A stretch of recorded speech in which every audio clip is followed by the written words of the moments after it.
Russia అధ్యక్షుడు Vladimir Putin ఈ రోజు భారత్కు రానున్నారు.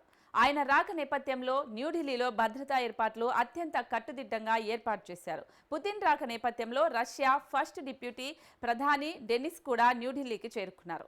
4 ఏళ్ల తర్వాత పుతిన్ మళ్లీ మన దేశానికి వస్తున్నారు. పుతిన్ ఈ పర్యటనలో ప్రధాని మోదీతో భేటీ, చర్చలు, ఒప్పందాలు, ప్రైవేట్ డిన్నర్ కూడా చేయనున్నారు.